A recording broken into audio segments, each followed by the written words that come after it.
Hello students, पिछली बार हम लोगों ने चैप्टर नंबर 6 के अंदर नॉर्मल बातें की कि फेराडे को ऐसा ख्याल आया था। क्या ख्याल आया था उसको कि उसने जो एक्सपेरिमेंट्स किए उसके ऊपर से उसको पता चला कि भाई bye changing the magnetic flux, bye changing the magnetic flux which is passing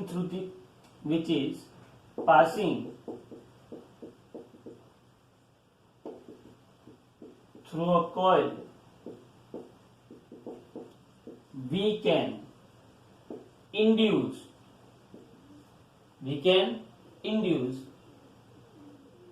an EMF in a coil, and so induced current is passing through the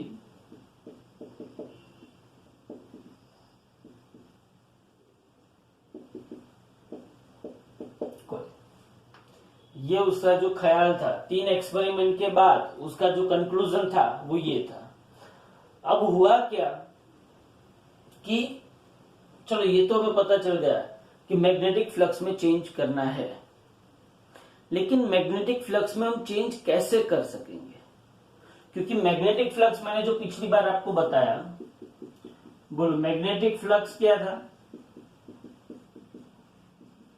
जिसको हम फाई बोलते हैं। मैग्नेटिक फ्लक्स आपके पास था phi is equal to B A cos theta. Okay, अब ये flux में मुझे चेंज करना है विथ रिस्पेक्ट टू टाइम। ये फ्लक्स में मुझे चेंज करना है तो I have to change B as well as I have to change A as well as I have to change theta. मतलब कि मैं बी को भी चेंज कर सकता हूं मैग्नेटिक फ्लक्स को चेंज करने के लिए, और ए एंड थीटा को कांस्टेंट रखूंगा, या फिर मैं एरिया को चेंज कर सकता हूं और बी एंड थीटा को कांस्टेंट रखूंगा, या फिर मैं बी को भी कांस्टेंट रखूं, ए को भी कांस्टेंट रखूं, और मैं क्या कर सकता हूं, थीटा चेंज कर सकता हूं। Now theta is the thing but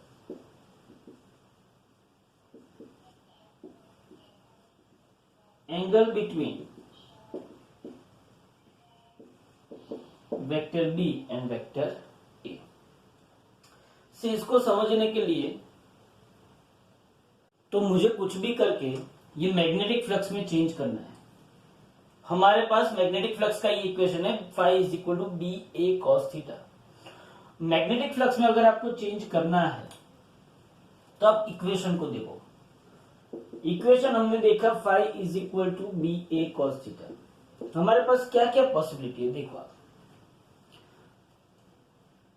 equation को अगर हमें चेंज करना है phi is equal to B A cos theta, तो हमारे पास क्या क्या पॉसिबिलिटी आप ध्यान से देखो। तो पॉसिबिलिटी नंबर 1, अगर आप देख सको कि phi is equal to B A cos theta में पॉसिबिलिटी नंबर 1 है, मैंने आपको बोला कि यहां पे ऐसा भी पूछा जाता है कि various ways to change in magnetic flux, various ways to change in magnetic flux. तो हमारे पास पहली possibility, if a magnetic field is time varying function, time varying function, magnetic field जो है वो अगर टाइम वेराइंग फंक्शन है, that is that B is equal to B of T. मतलब कि हमारे पास जो मैग्नेटिक फील्ड है वो टाइम वेराइंग होगी। मतलब कि magnetic field is changing with time,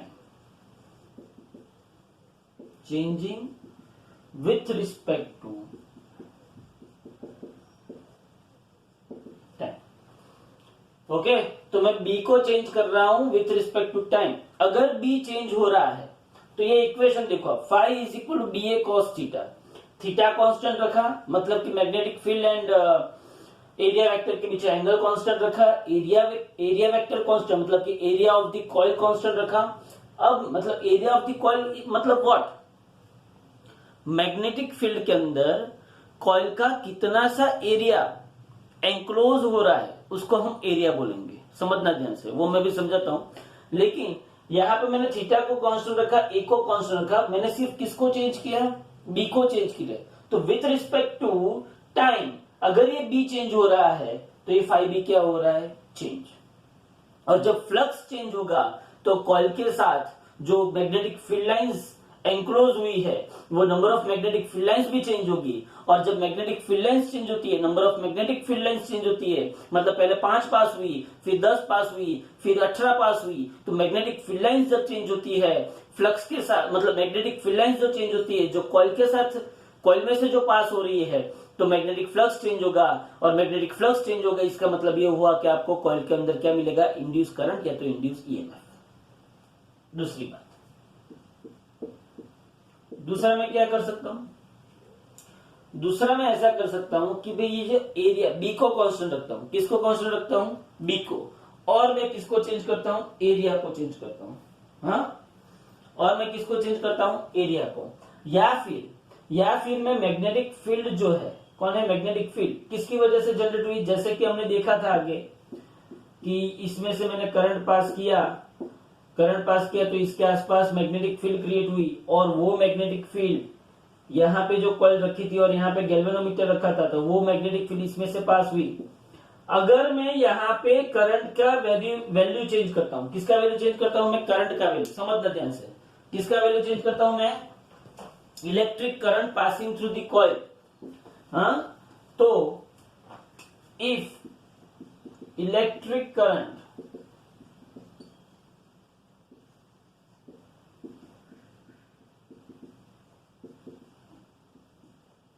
passing through the coil is time varying, समझना ध्यान से। हमने फैराडे के एक्सपेरिमेंट में, एक एक्सपेरिमेंट में हमने ऐसा देखा था कि हम कॉइल के अंदर क्या पास करते हैं, इलेक्ट्रिक करंट पास करते हैं, तो कॉइल के अंदर क्या क्रिएट होता है, मैग्नेटिक फील्ड। और उस मैग्नेटिक फील्ड की वजह से जो मैग्नेटिक फील्ड लाइंस क्रिएट होती है वो किस में से पास होती है, दूसरी कॉइल में से। और जब दूसरी कॉइल में से ये मैग्नेटिक फील्ड लाइंस पास होती है तो दूसरी कॉइल में क्या क्रिएट होता है, इंड्यूस ईएमएफ। लेकिन कंडीशन क्या थी, ये मैग्नेटिक फील्ड लाइंस ये मैग्नेटिक फ्लक्स में क्या आना चाहिए, चेंज आना चाहिए। तो if electric current passing through the first coil which generates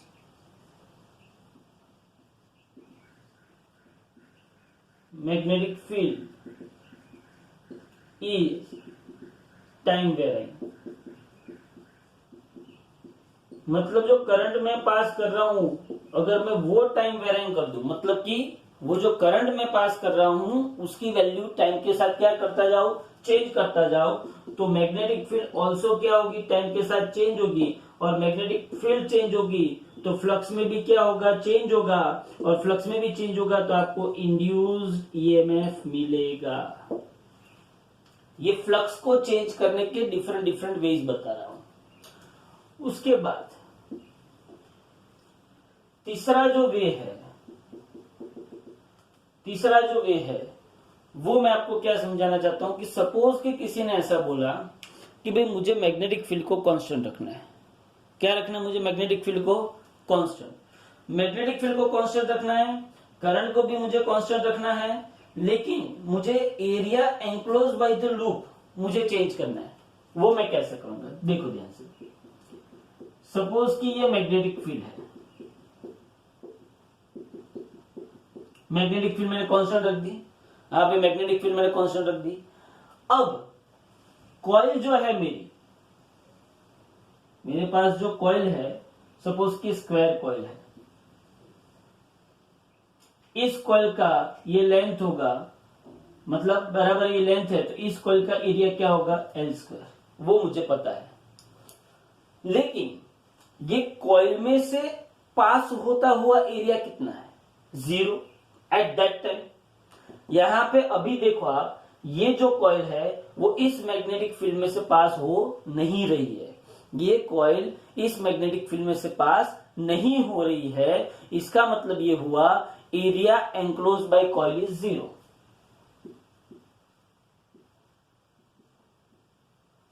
area enclosed by the loop can मतलब area enclosed by the loop, area enclosed by the loop is 0 at अभी.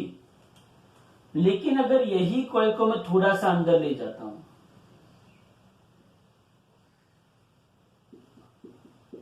इतना सा, बराबर है. यही लूप को मैं इतना सा अंदर ले गया, मतलब ये लूप को मैं अंदर ऐसे ले गया. ओके, अंदर ऐसे ले गया. अब उसको मैं मूव करवाता हूं तो फिर थोड़े टाइम के बाद ये और आगे जाएगा, फिर और आगे जाएगा. मतलब कि मैं मैग्नेटिक फील्ड के अंदर कॉइल का या तो लूप का जो एरिया है, मैग्नेटिक फील्ड के अंदर लूप का जो एरिया है वो मैं क्या करता रहता हूं, चेंज करता रहता हूं.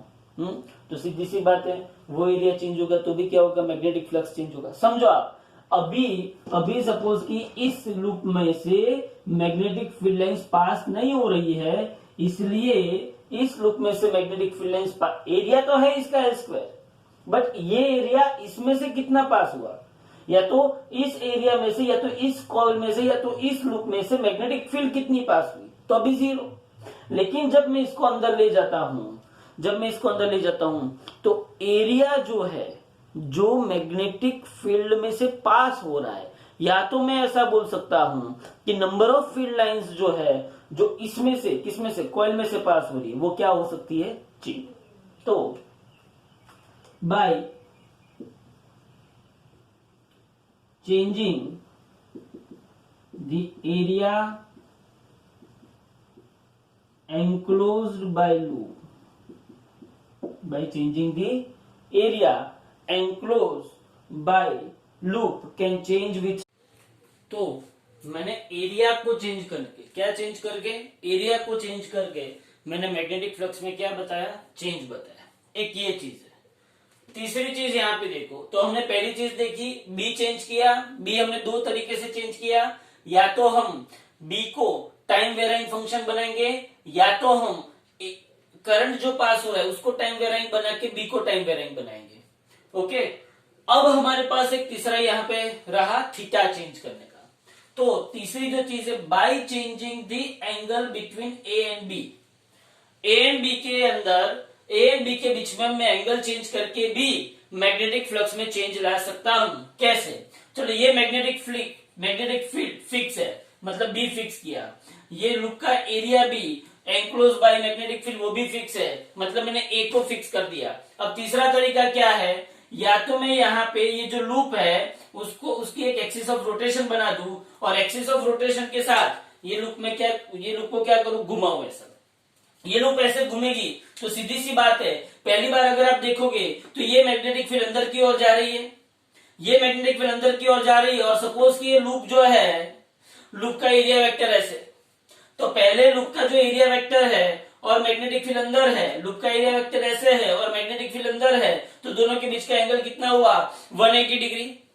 लूप का एरिया वेक्टर ऐसे है, ये लूप है, ये लूप का एरिया वेक्टर ऐसे है और मैग्नेटिक फील्ड अंदर है, तो इन दोनों के बीच में एंगल कितना हुआ, 180 डिग्री. अब देखो ये मैग्नेटिक फील्ड फिक्स है, ये मैग्नेटिक फील्ड फिक्स है. अब इसको हम समझे तो देखो, ये सपोज की लूप है और ये अंदर की ओर मैग्नेटिक फील्ड है. ओके, अब आपको याद रखना है मैग्नेटिक फील्ड अंदर की ओर है. अब देखो ये एरिया वेक्टर, ये मैग्नेटिक फील्ड, दोनों के बीच का एंगल 180 डिग्री. अब मैं लूप को ऐसे घुमाता हूं, लूप को ऐसे घुमाया, लूप अभी यहाँ पे लूप है, लूप यहाँ पे है, तो उसका एरिया वेक्टर ऐसे गया, तो एरिया वेक्टर और मैग्नेटिक फील्ड दोनों के बीच का एंगल कितना हुआ, 90 डिग्री. अब लूप को वापस घुमाता हूं, तो एरिया वेक्टर ऐसे गया, तो area vector and magnetic field दोनों के बीच का एंगल कितना है, 0. तो आप एरिया वेक्टर ए और मैग्नेटिक फील्ड बी दोनों के बीच का एंगल आप चेंज कर सकते हो, और जब ये एंगल चेंज होता है, थीटा चेंज होता है, तो कॉस थीटा चेंज होता है, और जब ये कॉस थीटा चेंज होता है तो मैग्नेटिक फ्लक्स चेंज होता है, और जब हम मैग्नेटिक फ्लक्स में चेंज करते हैं तब हमको इंड्यूस ईएमएफ इस कॉइल के अंदर, मतलब कि इंड्यूस करंट हमें इस कॉइल के अंदर मिलता है। समझ में आ रहा है? तो मैंने ये सिर्फ क्या बताया कि मैग्नेटिक फ्लक्स को हम कितने कितने तरीके से चेंज कर सकते हैं। क्लियर हो रहा है? तो ये क्लियर हुआ कि मैं लूप को ऐसे घुमाऊंगा, सपोज कि ये मैग्नेटिक फील्ड फिक्स है अंदर की ओर, हाँ, तो लूप को ऐसे घुमाया मैंने, लूप को ऐसे घुमाऊंगा तो एरिया वेक्टर भी घूमेगा, ये एरिया वेक्टर है, मैग्नेटिक फील्ड है, दोनों सेम डायरेक्शन में, लूप को ऐसे घुमाया घुमाया घुमाया घुमाया घुमाया, एरिया वेक्टर ए और मैग्नेटिक फील्ड डी के बीच का एंगल चेंज हुआ, वापस घुमाया घुमाया घुमाया, वापस एंगल चेंज हुआ, वापस घुमाया, आप घुमा सकते हो, रोटेशन दे सकते हो। तो by changing the angle between area vector A and magnetic field B, okay, तो ये तीसरा तरीका। और चौथा तरीका जो है बाय एनी कॉम्बिनेशन, ये सब में से किसी का भी साथ में कॉम्बिनेशन लेके आप मैग्नेटिक फ्लक्स को क्या कर सकते हो, चेंज कर सकते हो। तो by any combination of the above, by any combination of the above it can be done. Okay, तो ये सिर्फ और सिर्फ क्या है, मैग्नेटिक फ्लक्स को चेंज करने का तरीका है। अब यहां पे देखो, जब ये सब उसको पता चल गया, तब उसने, किसने, फैराडे ने एक लॉ बनाया जिसको नाम दिया है फैराडेज लॉ। क्या नाम दिया है जिसको? Faraday's law. और फैराडे लॉ क्या कहता है, ध्यान से सुनो, बहुत ध्यान से। फैराडे लॉ क्या कहता है, सुनो भाई। फैराडे ने लॉ बनाया कि मैं ईएमएफ कैसे जनरेट कर सकता हूं, उसका एक मैथमेटिकल इक्वेशन बनाया, और वो इक्वेशन मैं आपको बताता हूं क्या है, जिसको हम बोलते हैं फैराडेज लॉ। ध्यान से देखो, तो फैराडेज लॉ क्या है?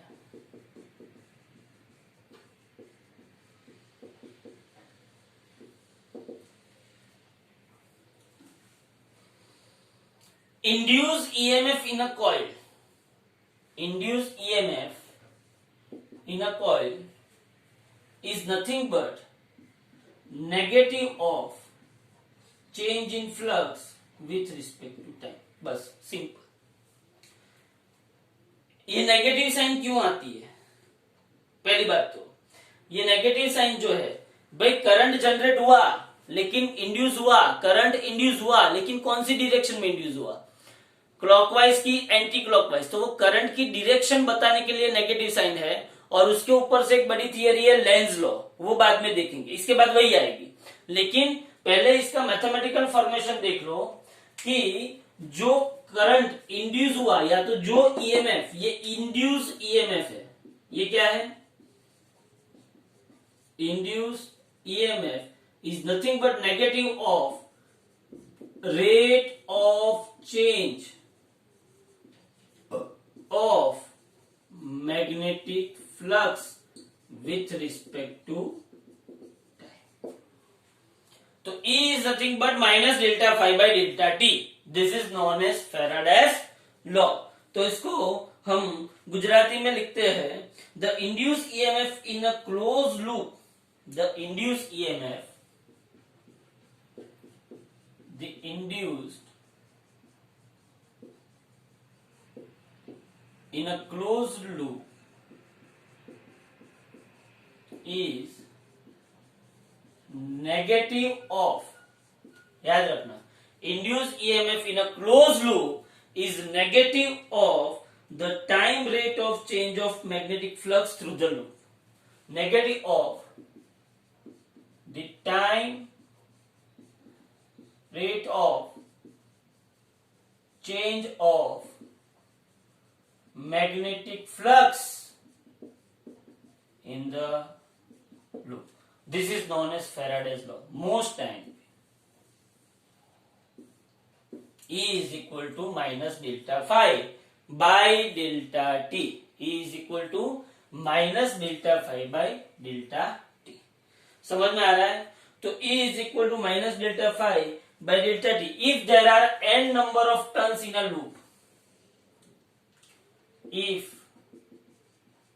there are n number of turns in a loop, then induced EMF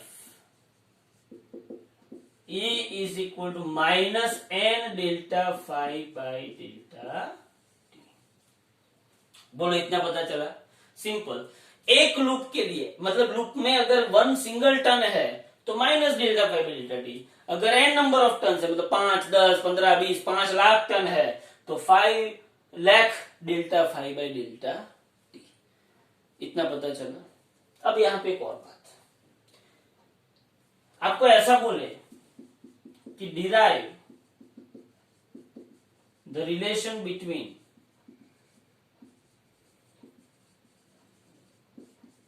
electric charge and magnetic flux, बहुत ही बढ़िया रिलेशन है। Derive the relation between electric charge and magnetic flux. ध्यान से देखना। बोलो, we know that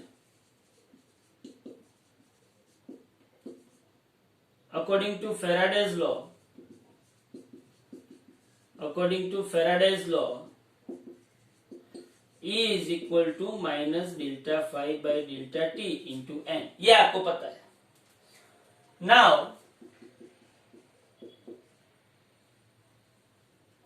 induced current passing through loop,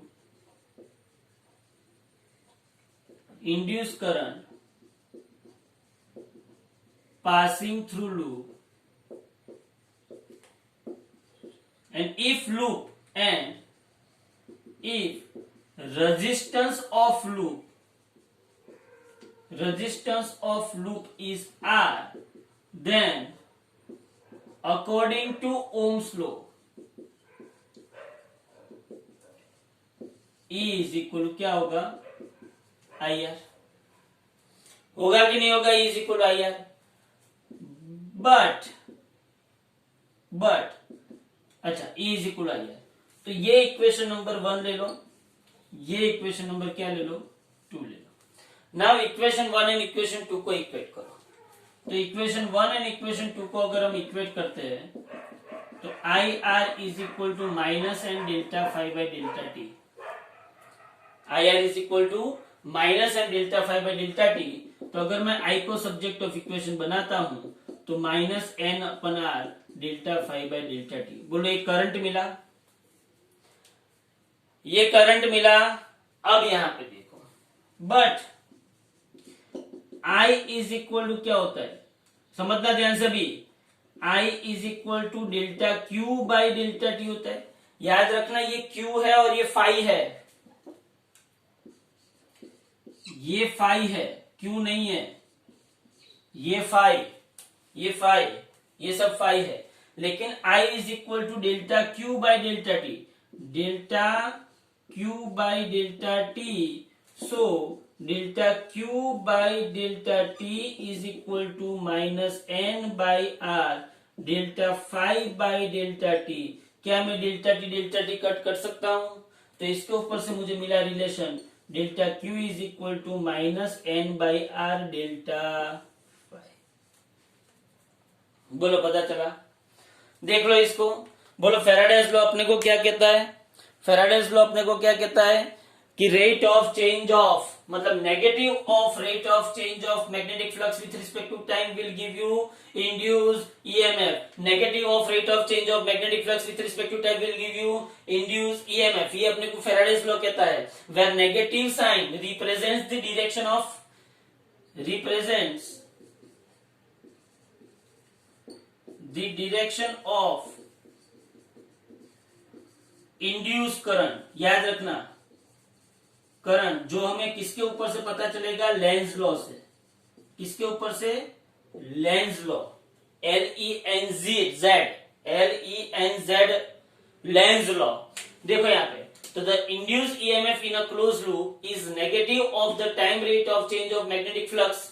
तो E is equal minus delta five by delta T, where minus represents the direction of induced current in a loop. It will be given by Lenz law.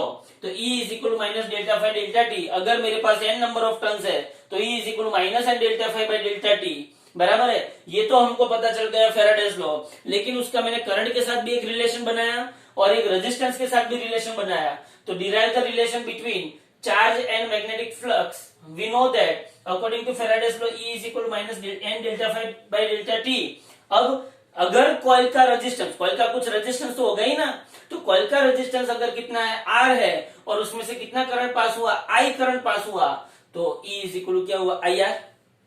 E is equal to IR हुआ, तो मैंने IR is equal to minus N delta five by delta T, तो I का मैंने relation बनाया, ये तीसरा relation, ये मैंने I का रिलेशन बनाया, करंट का रेजिस्टेंस एंड फ्लक्स के साथ रिलेशन बनाया, I is equal to minus N by R delta five by delta T, but I is equal to मेरे पास क्या है, delta Q by delta T, तो मैंने delta Q by delta T is equal to minus N by R delta five by delta T, तो delta T cut, तो delta Q is equal to minus N by R delta five.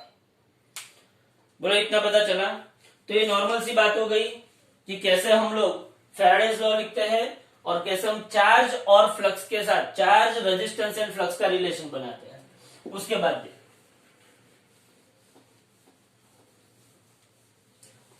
इसका एक छोटा सा example मैं लेता हूं। आपको सपोज कि ऐसा बोला गया है कि मैग्नेटिक फ्लक्स जो है क्या है,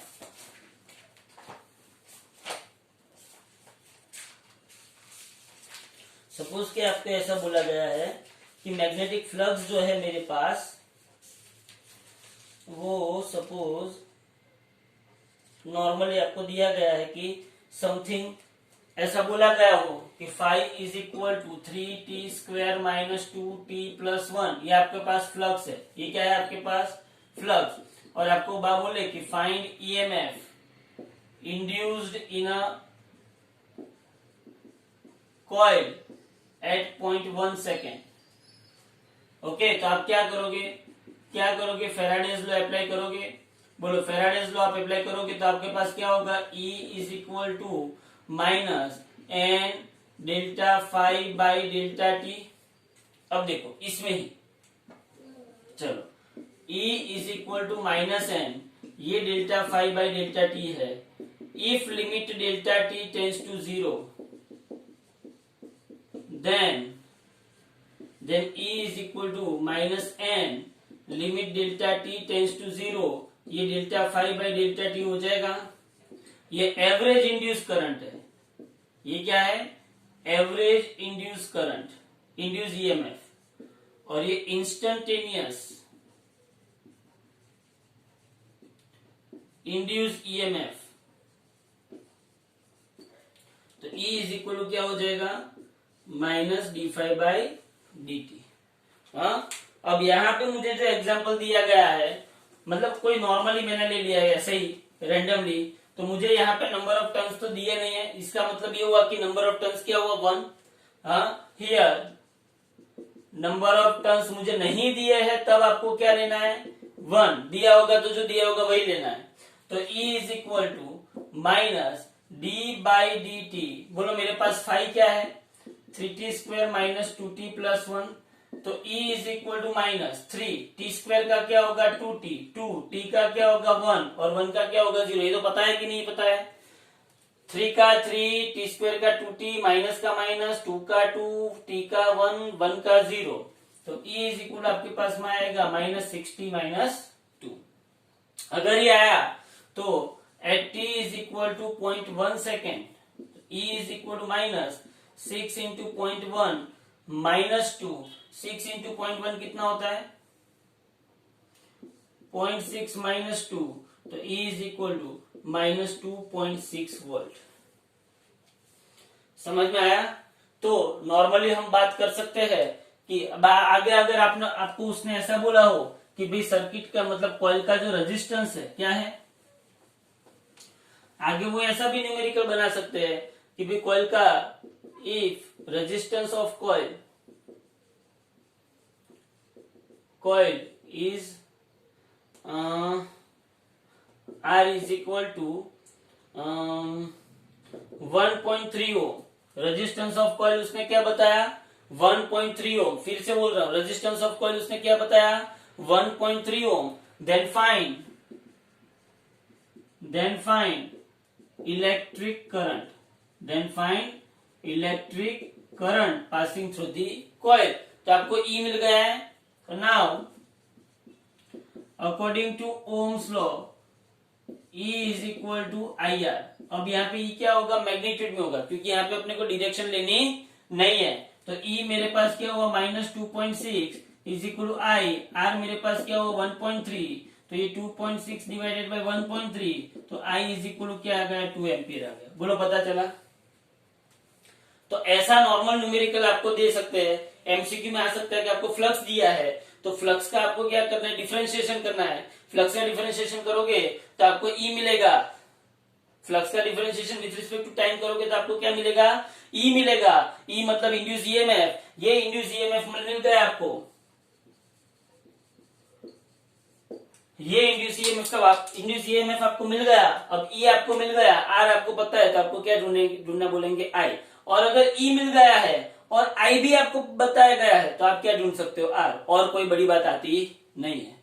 ओके, तो ये बात हो गई हमारे पास induce EMF, Faraday's law, induce current और उसका रेजिस्टेंस के साथ relation. Okay, thank you very much.